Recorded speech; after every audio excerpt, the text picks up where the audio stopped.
नमस्कार, मैं गोविंद स्वागत करता हूं आपका आपके अपने YouTube चैनल RNR पर। दोस्तों, हम जिस विषय पर इस चैनल में बात करेंगे उनमें सबसे महत्वपूर्ण रहेगा हिंदी। आज अपने पहले वीडियो में मैं जिस विषय पर बात करूंगा वो है छंद। छंद जो टॉपिक है दोस्तों, वो कक्षा 12 RBSC और second grade first grade RPSC द्वारा जो आयोजित होती है परीक्षाएं, उनके सिलेबस या पाठ्यक्रम में रहता है। तो हम लोग जिस विषय पर बात करेंगे आज वो है छंद। तो दोस्तों, छंद जो है वो हिंदी साहित्य के विद्यार्थियों के लिए एक महत्वपूर्ण टॉपिक रहा है। सबसे पहले छंद की शुरुआत करते हैं। तो इसमें हम देखेंगे सबसे पहले छंद होता क्या है। पहला प्रश्न ये आता है कि छंद होता क्या है। तो छंद की परिभाषा के रूप में हम कह सकते हैं या लिख सकते हैं कि जिस शब्द योजना में, ध्यान रखें आप, जिस शब्द योजना में, शब्दों की जो प्लानिंग होती है उसे, जिस शब्द योजना में वर्णों एवं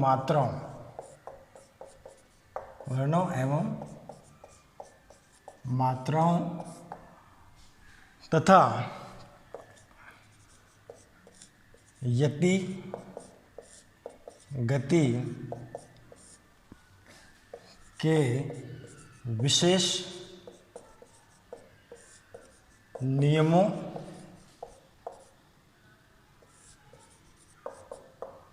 का प्रयोग हो, उस शब्द योजना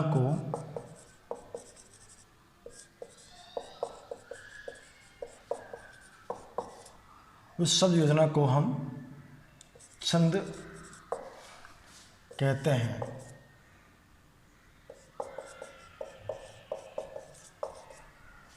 परिभाषा में जो बात ध्यान रखने वाली है वो ये है कि जिस शब्द योजना, आप देखेंगे कवि जो होता है वो अपने पाठक या जो श्रोता है, सुनने वाला, उसको प्रभावित करने के लिए अपनी रचना में, अपनी कविताओं में कुछ विशेष प्रभाव डालना चाहता है। वो विशेष प्रभाव ही छंद के अंतर्गत आता है। तो वो जो शब्द योजना करता है अपनी कविता के लिए, उसमें वर्णों एवं मात्राओं, वर्ण जो कि भाषा की सबसे छोटी लिखित छोटी इकाई है उसका, और मात्राओं का, तथा यति गति, यति का मतलब होता है ठहराव और गति मतलब लय के साथ पढ़ना, इसका हम आगे अध्ययन करेंगे। इसके जो विशेष नियम है, वो नियम कौन कौन से हैं वो हम आगे देखेंगे। इन नियमों का जो प्रयोग करते हैं उस शब्द योजना में, जिस शब्द योजना में इन नियमों का प्रयोग हुआ हो, उस शब्द योजना को ही छंद कहा जाता है। तो पहला प्रश्न जो हो गया कि छंद होता क्या है, तो उसके लिए हम उत्तर में लिख सकते हैं कि जिस शब्द योजना में वर्णों एवं मात्राओं, यति गति के विशेष नियमों का प्रयोग हो, उस शब्द योजना को छंद कहा जा सकता है। दूसरा जो इसका बिंदु आता है वो होता है छंद का अर्थ। छंद शब्द के दो अर्थ लिए जाते हैं। वैसे छंद शब्द जो है वो संस्कृत की छद धातु से बना है। इसके दो अर्थ लिए जाते हैं। पहला जो अर्थ है वो ये है कि आवृत करना, जिसे हम सरल भाषा में कह सकते हैं ढकना या भरना। दूसरा जो अर्थ है वो ये है कि आह्लादित करना,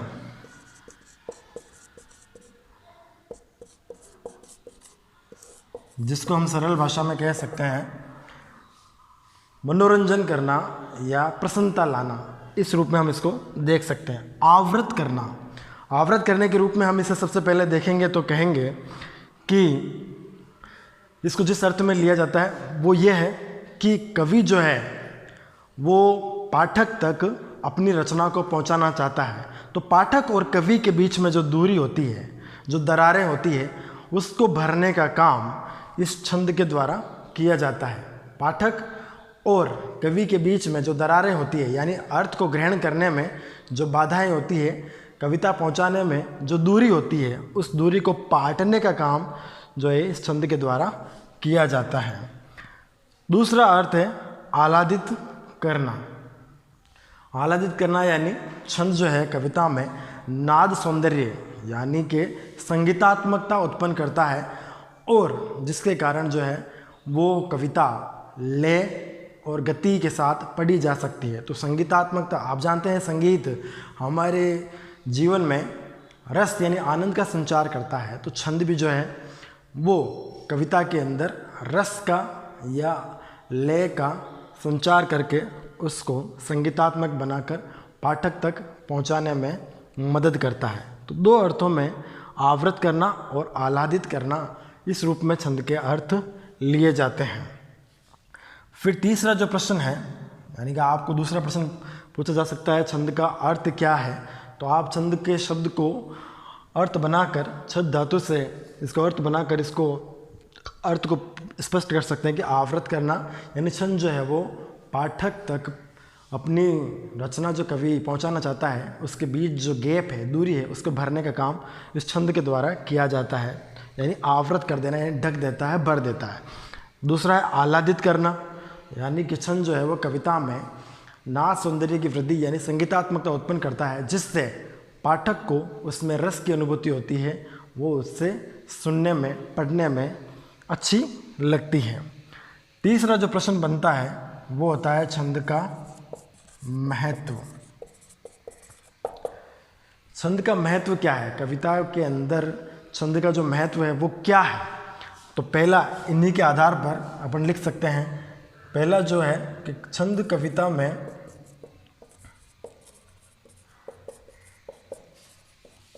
नाद सौंदर्य, नाद सौंदर्य का मतलब है संगीतात्मकता, नाद सौंदर्य उत्पन्न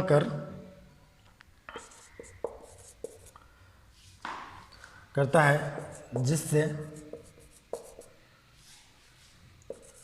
कविता गे यानी गाने योग्य हो जाती है।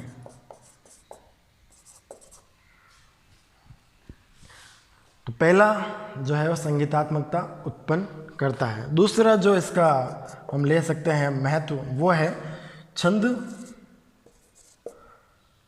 कविता के या पद्य के, दोनों एक ही बात है, कविता के वर्ण विन्यास में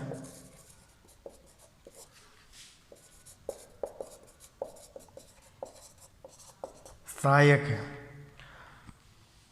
ये दूसरा महत्व है। और तीसरा जो इसका महत्व हम लिख सकते हैं परीक्षा में, परीक्षा के दृष्टिकोण से, वो ये है कि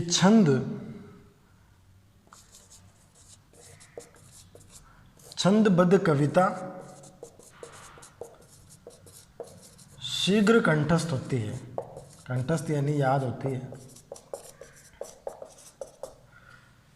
ये कैसे याद होती है वो आप अगले जब अपन उदाहरण देखेंगे छंदों के, उसमें आपको ये समझ में आ जाएगा कि छंदबद्ध कविता किस प्रकार से जल्दी याद होती है। वो हम उदाहरण में देखेंगे तब आपको अच्छी तरीके से समझ में आ जाएगा। अब जो छंद के संघटक तत्व हैं उनके बारे में हम देखेंगे। अगला जो बिंदु है वो है छंद के संघटक तत्व।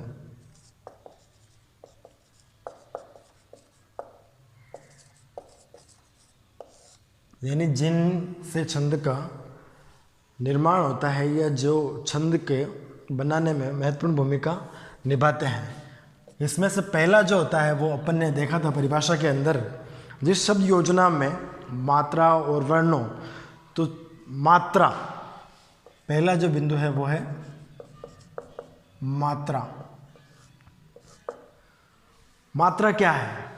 आपसे एक साधारण सा प्रश्न पूछा जाएगा मात्रा क्या है, तो आप ऐसे नाराज से आप इस चीज़ को बोलोगे, लेकिन मात्रा शब्द का शाब्दिक अर्थ अपन लें तो ये होगा कि किसी भी वर्ण के, वर्ण वो जो भाषा, लिखित भाषा की सबसे छोटी इकाई वो वर्ण होती है, तो वर्ण के उच्चारण में लगने वाला समय ही मात्रा कहलाता है। यानी किसी वर्ण के उच्चारण में, उच्चारण यानी बोलना,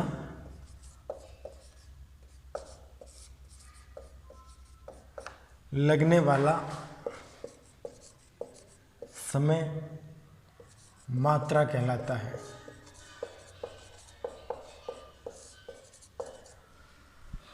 अब वर्ण के उच्चारण में, यानी कि आप सीधा सिंपल उदाहरण इसको देखें तो अ और अ बोलने में आपको कुछ माइक्रोसेकंड यानी बहुत कम समय लगता है। उसके बनिस्पत, उसकी तुलना में अगर आ बोलें तो थोड़ा ज़्यादा समय लगता है। तो मात्रा किसी भी वर्ण के, इन वर्णों के उच्चारण में जो समय लगता है, क ख ग, इन सब के अंदर यह शामिल होता है, उसके उच्चारण में जो समय लगता है उसे ही हम मात्रा कहते हैं। अब इन मात्राओं की गणना छंद में किस प्रकार से होती है उसको देख लेते हैं कि छंद में इस आधार पर इसको, जो उच्चारण में लगने वाला समय है, इस आधार पर उसको ह्रस्व और दीर्घ दो स्वर भागों में बांटा गया है। ह्रस्व यानी कि अ, ई, उ और रे, ये चार जो स्वर है वो ह्रस्व माने गए हैं, यानी इनके उच्चारण में जो दीर्घ स्वर है उनकी तुलना में कम समय लगता है। तो इनकी गणना जिस से की जाती है वो चिन्ह है एक का, या जिसे हम खड़ी पई भी कह सकते हैं या एक भी कह सकते हैं। दूसरा है दीर्घ, इसमें बाकी जो शेष जितने भी बचे हुए स्वर हैं वो सारे इसके अंदर आ जाते हैं।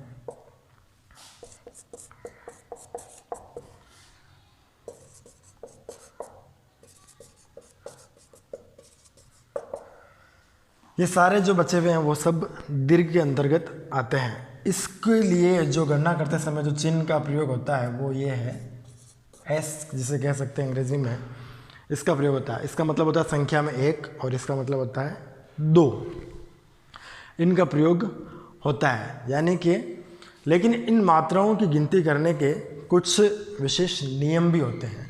इन नियमों को जानना आवश्यक होता है, मात्राओं की गिनती के नियम। तो पहला जो नियम है वो तो यही है कि आप ह्रस्व जो स्वर है उसके लिए एक और जो दीर्घ जो स्वर है उसके लिए दो, यानी एस चिन्ह लगा के प्रयोग करते हैं। जो संयुक्ताक्षर है, पहला जो नियम है,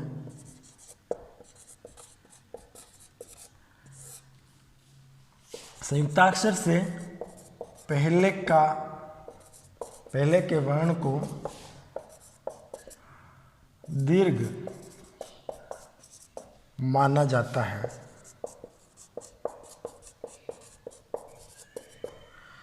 यानी कि जैसे हम एक पंक्ति लेते हैं, नीलांबर परिधान पर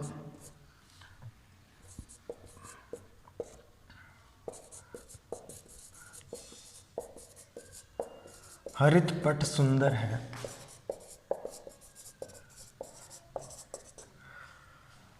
इस पंक्ति में आप देखेंगे कि सुंदर जो शब्द है इसके अंदर एक संयुक्ताक्षर आया हुआ है। संयुक्ताक्षर आप जानते हैं, दो जो व्यंजन है वो साथ में प्रयुक्त हो जाते हैं, वो संयुक्ताक्षर कहलाता है।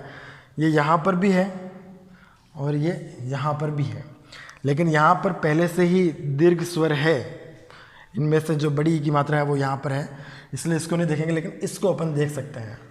इसके उदाहरण में हम देखेंगे कि ये जो आधा न और द, ये संयुक्ताक्षर है, इससे पहले का जो वर्ण है वो दीर्घ माना जाएगा। यानी इसकी मात्राओं की गिनती हम करेंगे तो ये छोटा ऊ है जो ह्रस्व में आता है, लघु मात्रा में आता है, लेकिन इसको क्योंकि इसके आगे वाला जो वर्ण है वो संयुक्ताक्षर है, इसलिए इसको दीर्घ के रूप में माना गया है। और इसको लघु और इसको भी लघु, यानी इस वर्ण में, इस जो शब्द में है, वर्ण के शब्द में जो मात्राएं हैं वो 3, 2 और 2 4 है। तो 4 मात्राओं वाला ये हुआ। तो ये संयुक्ताक्षर का नियम है, जिसमें आप देखेंगे कि पहले का जो वर्ण है वो उसको दीर्घ माना जाता है। लेकिन ये याद रखें कि संयुक्ताक्षर अगर पहला शब्द हो, ये सिर्फ वहाँ पर लागू है जहाँ पर संयुक्ताक्षर जो है वो दूसरा है। अगर ये पहला हो स्टार्टिंग में हो, शुरुआत में हो ऐसा कोई शब्द, तो वहाँ पर ये नियम लागू नहीं होता है।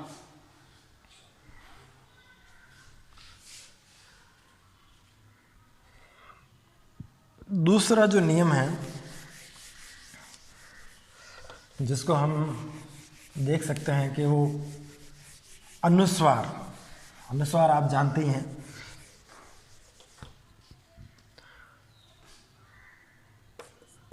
दूसरा जो नियम है वो ये है,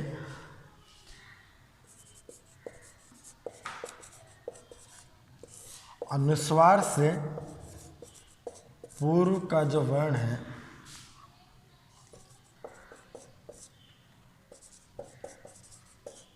दीर्घ माना जाता है।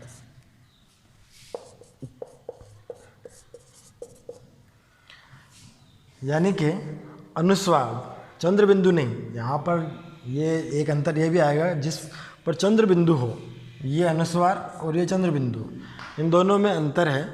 तो ये चंद्र बिंदु जहाँ पर हो उसको तो लघु ही माना जाएगा, लेकिन जहाँ पर अनुस्वार है उसको दीर्घ माना जाएगा। उदाहरण के तौर पर एक शब्द देखते हैं, प्रशंसा। प्रशंसा शब्द में आप देखेंगे कि यहाँ पर संयुक्ताक्षर है, लेकिन पहले वाले नियम के अनुसार क्योंकि ये शब्द के प्रारंभ में आया हुआ है इसलिए इसको लघु ही माना जाएगा। और यहाँ पर इसके ऊपर अनुस्वार है तो इसको दीर्घ, और यहाँ पर आ की मात्रा है तो इसको दीर्घ, यानी इस शब्द में कुल 5 मात्राएं हैं। तो ये दूसरा नियम है कि भाई अनुस्वार के ऊपर, अनुस्वार से पूर्व का जो वर्ण है वो दीर्घ माना जाएगा। यहाँ पर ये लघु है, लेकिन क्योंकि इसके ऊपर अनुस्वार है इसलिए इसको दीर्घ माना जाएगा। इसका अपवाद मैंने बताया कि जहाँ पर चंद्र बिंदु हो उसको लघु ही माना जाएगा। तीसरा है विसर्ग से पूर्व का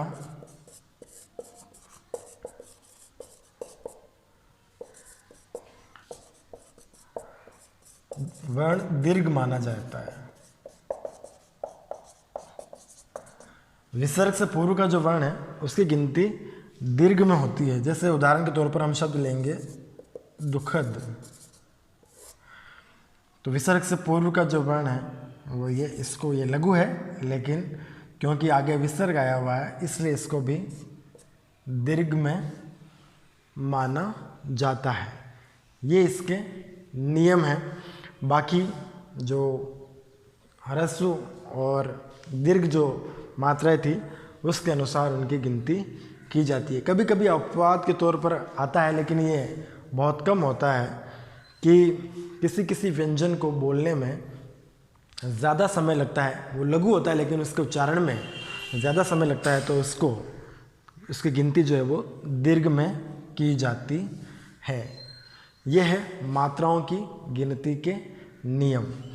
तो मैंने बताया था कि आपको किस प्रकार से इन मात्राओं की गिनती होती है। इसके जो संकेतांक है वो लघु के लिए 1 और दीर्घ के लिए S के रूप में होता है। तो अगर आपको ह्रस्व और दीर्घ का भेद पता चल जाएगा तो उसके बाद आप इन मात्राओं की गिनती आसानी से कर सकते हैं। ये छंद का महत्वपूर्ण भाग है। वर्णिक और मात्रिक दोनों ही छंदों में अगर हम किसी छंद को पहचानना चाहते हैं तो इसका महत्वपूर्ण रोल या महत्वपूर्ण भूमिका होती है मात्राओं की। अगला जो बिंदु है वो है यति, जिसमें अपन ने परिभाषाओं में देखा था कि जिस शब्द योजना में यति गति के विशेष नियमों का प्रयोग हो तो यति क्या होती है।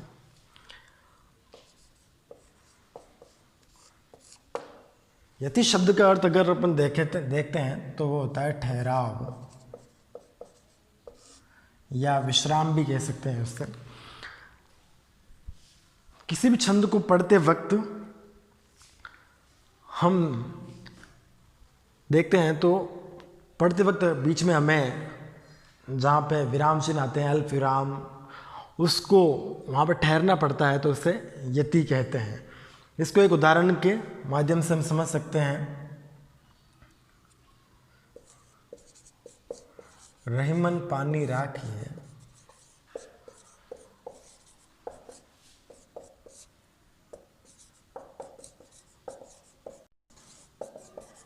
बिन पानी सब सून,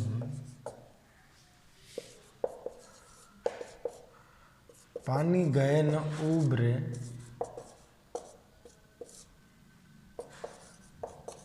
मोती मानस चून।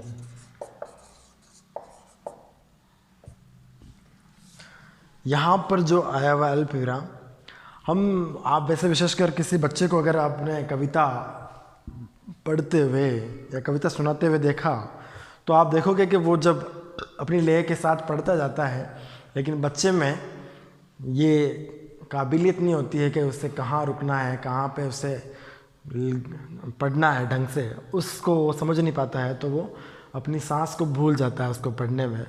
अगर किसी छोटे बच्चे से उसको पढ़ाएंगे तो वो इनका ध्यान रखे बिना इसको पढ़ लेता है।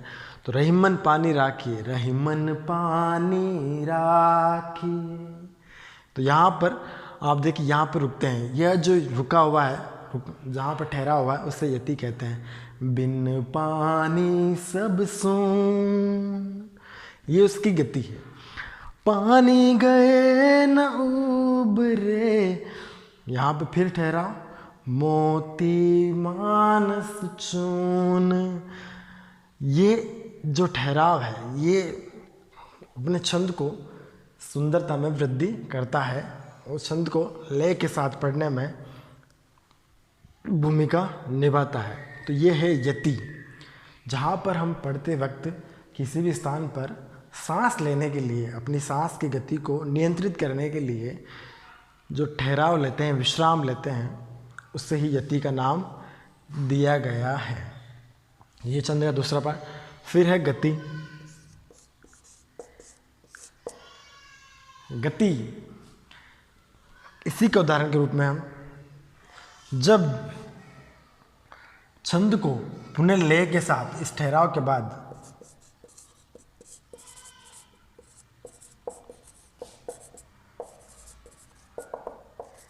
पुनः लय के साथ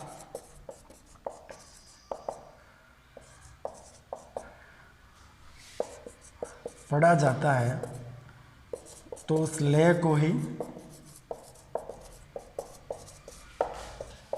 गति कहा गया है।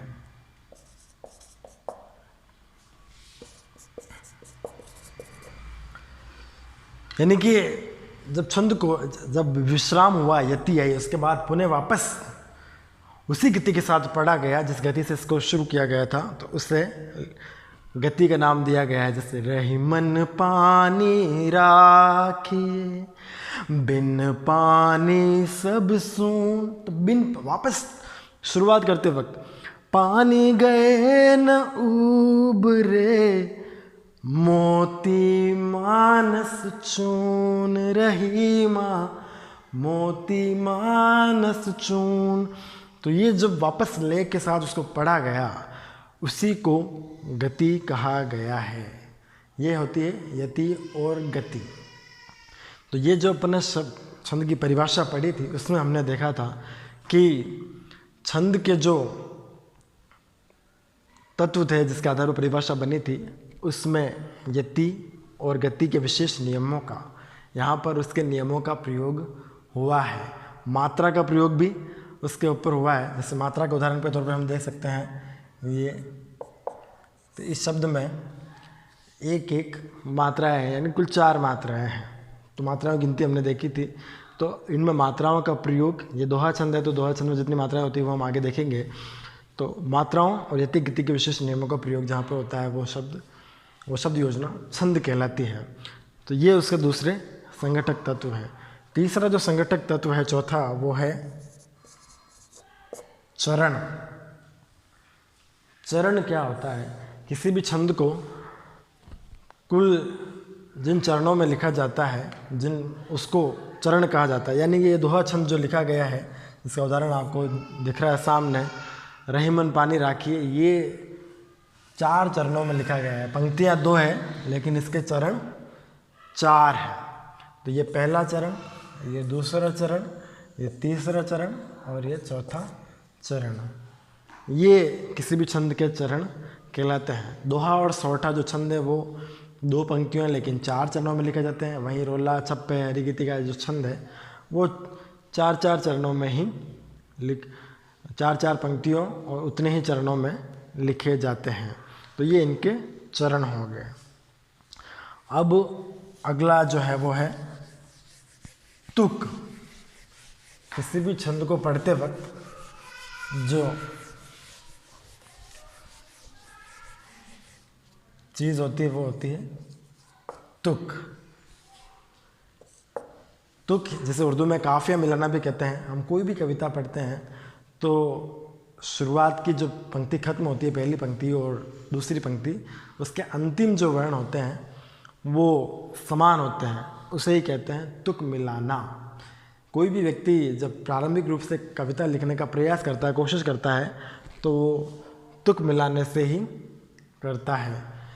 जैसे 2 पंक्तियां हैं। दीपक के जीवन में आली,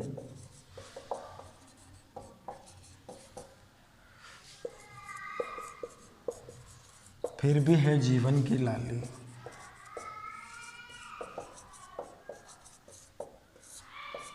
तो ये जो अंतिम स्वर है ली और ली, ये बिल्कुल समान आ रहा है, उससे ही तुक का नाम दिया गया है। जहाँ पर भी कविता में ये समानता पाई जाती है पहली पंक्ति और दूसरी पंक्ति में, तो उसे हम तुक का नाम देते हैं। कोई भी गीत, कविता, प्रार्थना उससे हम गाते हैं तो हम देखते हैं कि उसके अंदर, सब के अंदर तुक या काफिया मिलाया जाता है। आप कोई भी गाना गाकर देखोगे तो उसमें आपको समझ में आ जाएगा कि किस प्रकार से तुक का निर्माण किया जाता है।